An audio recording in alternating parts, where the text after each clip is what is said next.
Tok tok tok, Assalamualaikum. Alhamdulillah, hari ini kita sudah masuk pada pembelajaran subtema 3, yaitu mengenai energi alternatif. Nah, selain energi listrik yang paling banyak dibutuhkan oleh setiap manusia, manusia juga memerlukan yang namanya bahan bakar minyak untuk kehidupan sehari-hari, baik dalam memasak atau mengendarai kendaraan untuk mempermudah orang-orang untuk melaksanakan pekerjaannya. Sebagian besar energi yang kita gunakan itu berasal dari bahan bakar minyak bumi dan batu bara.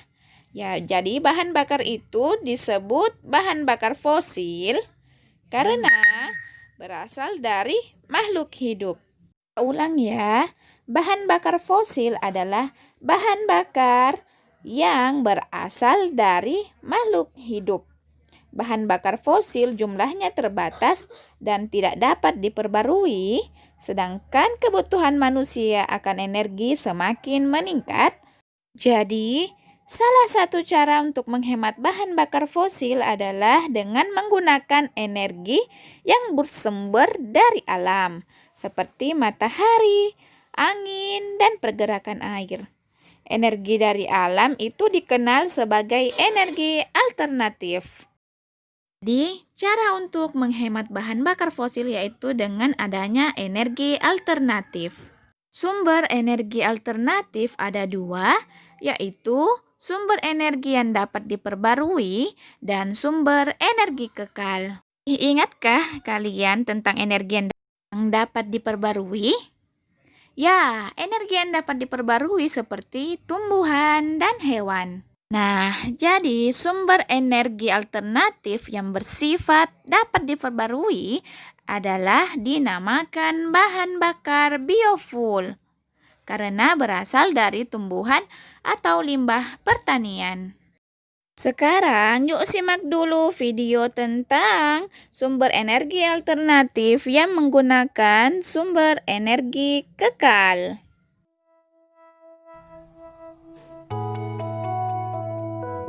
Energi alternatif pengganti minyak bumi dan gas alam. Bumi memiliki sumber daya alam yang melimpah, akan tetapi beberapa di antaranya tersedia dalam jumlah terbatas dan tidak dapat diperbarui seperti minyak bumi dan gas alam. Oleh karena itu, diperlukan sumber energi alternatif.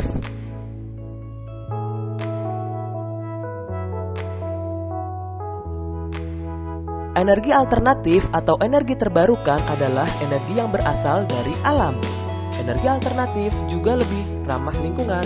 Sumber energi alternatif di alam ada dalam jumlah yang tak terbatas atau memiliki jangka waktu habis yang lama.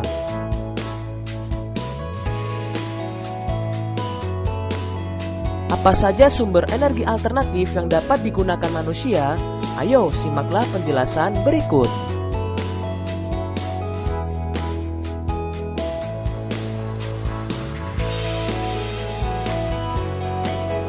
Pertama, sinar matahari. Sinar matahari merupakan salah satu sumber energi alternatif yang dimanfaatkan sebagai pengganti energi minyak bumi dan gas alam. Sinar matahari digunakan untuk pembangkit listrik tenaga surya atau PLTS. Kedua, arus air. Arus air sungai dimanfaatkan untuk pembangkit listrik tenaga air atau PLTA.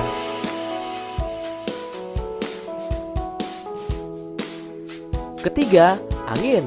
Angin dapat memutar baling-baling pada kincir pembangkit listrik tenaga angin atau bayu, PLTB. Keempat, kotoran hewan ternak. Gas metana dari kotoran hewan ternak dapat digunakan sebagai bahan bakar.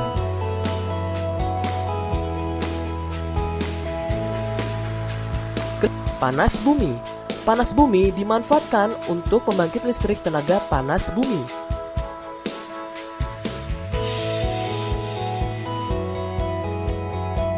Selanjutnya, energi alternatif ramah lingkungan. Selain kotoran hewan, tumbuhan juga dapat dimanfaatkan sebagai energi alternatif. Salah satunya adalah kentang. Kentang dapat menjadi energi alternatif pengganti baterai.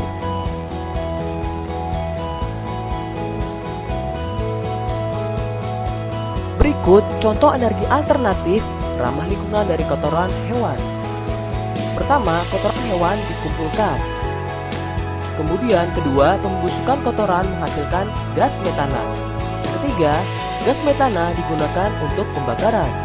Yang keempat, uap panas dari pembakaran digunakan untuk memutar turbin generator listrik. Yang kelima, energi listrik dihasilkan. Contoh baterai dari kentang. Dengan bahan-bahan ada lempeng seng, ada lempeng tembaga, ada kabel,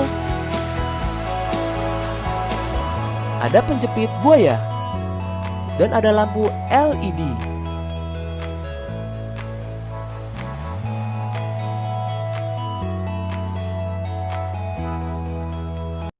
Yuk simak tentang macam-macam biofuel. Nah, setelah mengetahui tentang sumber energi alternatif dari sumber daya alam kekal, kali ini kita akan belajar lagi tentang sumber energi yang terbuat dari beberapa tumbuhan yang dinamakan biofuel. Jadi, saya ulangi lagi ya. Biofuel adalah energi yang terbuat dari beberapa tumbuhan. Contohnya, yang pertama adalah biodiesel. Biodiesel adalah minyak dari tumbuhan yang digunakan sebagai alternatif pengganti minyak solar. Tanaman yang cocok untuk biodiesel adalah tanaman jarak. Tanaman jarak itu seperti pada gambar ya. Yang kedua adalah bioetanol. Bioetanol adalah turunan dari alkohol atau etanol yang dibentuk dari tumbuhan. Tumbuhan yang bisa menghasilkan bioetanol adalah singkong dan tebu. Yang ketiga, biogas. Biogas adalah gas yang dihasilkan dari limbah kotoran hewan, limbah pertanian, dan limbah rumah tangga. Contohnya pada limbah pertanian yaitu jerami setelah para petani panen padi.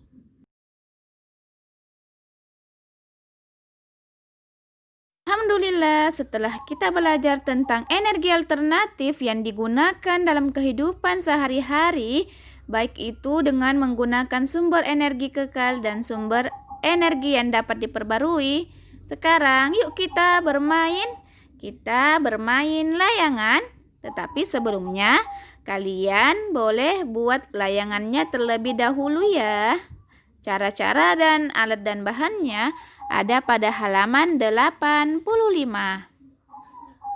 Selamat bereksperimen membuat layangan. Setelah kalian buat layangannya, silahkan kalian mainkan dengan diterbangkan ya, menggunakan energi angin. Semangat! Assalamualaikum.